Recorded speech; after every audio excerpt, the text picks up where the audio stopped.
Rao circle ಫ್ಲೈಓವರ್ನಲ್ಲಿ ಈ ಘಟನೆ ನಡೆದಿದೆ. ವಿಕ್ಟೋರಿಯಾ ಆಸ್ಪತ್ರೆಯಲ್ಲಿ ಚಾಲಕ ಶಾಹಿದ್ ಖಾನ್ಗೆ ಚಿಕಿತ್ಸೆಯನ್ನು ಕೊಡಿಸಲಾಗ್ತಾ ಇದೆ. ಬೆಂಗಳೂರಿನ ಆನಂದರಾವ್ ಸರ್ಕಲ್ನ ಫ್ಲೈಓವರ್ನಲ್ಲಿ ನಡೆದಿರುವ ಘಟನೆ ಇದು.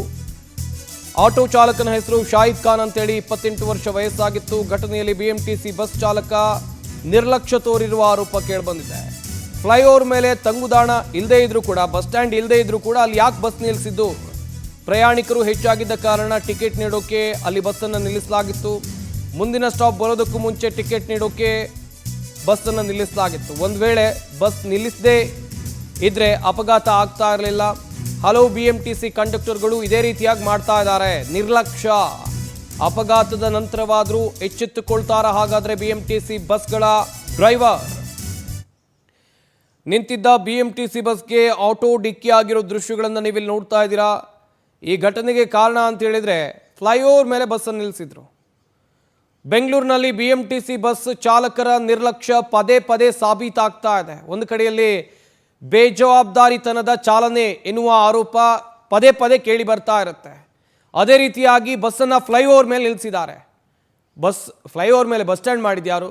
ಅಲ್ಲಿ ಹೆಂಗೆ ನಿಲ್ಲಿಸಿದ್ರು? ಹೀಗೆ ಪ್ರಶ್ನೆಗಳು ಇರ್ಬೋದು. ಕಾರಣ ಇದೆ, ಟಿಕೆಟ್ ಕೊಡೋಕೆ. ಮುಂದಿನ ಸ್ಟಾಪ್ ಬರೋದ್ರೊಳಗೆ ಇವರು ಟಿಕೆಟ್ ಕೊಡಬೇಕು ಕಂಡಕ್ಟರ್ಗೆ, ಬಸ್ನಲ್ಲಿರೋ ಪ್ರಯಾಣಿಕರಿಗೆ ಟಿಕೆಟ್ ಕೊಡೋಕ್ಕೆ ಫ್ಲೈಓವರ್ ಮೇಲೆ ಬಸ್ಸನ್ನು ನಿಲ್ಲಿಸಿರೋದು.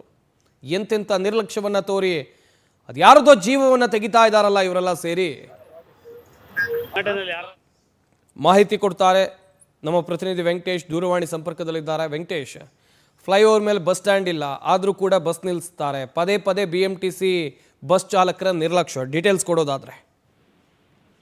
ಹೌದು ಸಂಪತ್, ತಡರಾತ್ರಿ ಏನು ಬಿಎಂಟಿಸಿ ಬಸ್ ನಿಲ್ಲಿಸಿದಂತಹ ಕಾರಣಕ್ಕೆ ಹಿಂಬದಿಯಿಂದ ಆಟೋವನ್ನು ಡಿಕ್ಕಿ ಹೊಡೆದ ಪರಿಣಾಮವಾಗಿ ಆಟೋ ಚಾಲಕ ಗಂಭೀರವಾಗಿ ಗಾಯಗೊಂಡು ಆಸ್ಪತ್ರೆಗೆ ಸೇರಿ ಚಿಕಿತ್ಸೆಯನ್ನು ಪಡೆಯುವಂತಹ ಕೆಲಸ ಆಗಿರುವಂತದ್ದು. ನಿನ್ನೆ ಬಿಎಂಟಿಸಿ ಬಸ್ ಚಾಲಕನ ಒಂದು ಅಚಾತುರ್ಯ ಹಾಗೂ ಕಂಡಕ್ಟರ್ನ ಒಂದು ನಿರ್ಲಕ್ಷ್ಯಕ್ಕೆ ಈ ಒಂದು ಅಪಘಾತ ಆಗಿದೆ ಅಂತ ಹೇಳ್ಬೋದು. ತಪ್ಪಾಗ್ಲಾರ್ದು. ಯಾಕಂದ್ರೆ ಮೆಜೆಸ್ಟಿಕ್ ನಿಂದ ಹೊರಟಂತ ಈ ಒಂದು ಬಸ್ ಬಹುತೇಕ ಪ್ರಯಾಣಿಕರಿಂದ ರಶ್ ಆಗಿರುತ್ತೆ. ಟಿಕೆಟ್ ಅನ್ನು ಕೂಡ ಇಶ್ಯೂ ಮಾಡಬೇಕಾಗಿರುತ್ತೆ. ಬರ್ತಂತ ಸಂದರ್ಭದಲ್ಲಿ ಕೂಡ ಮುಂದಿನ ಒಂದು ಚೆಕ್ ಪಾಯಿಂಟ್ ಬರೋ ಒಳಗಡೆ ಏನು ಟಿಕೆಟ್ ಗಳನ್ನ ಕೊಟ್ಟು ಅದು ಎಂಟ್ರಿ ಮಾಡಬೇಕಾಗುತ್ತೆ. ಆ ಒಂದು ಕೆಲಸ ಕೂಡ ಆಗಿರ್ಲಿಲ್ಲ.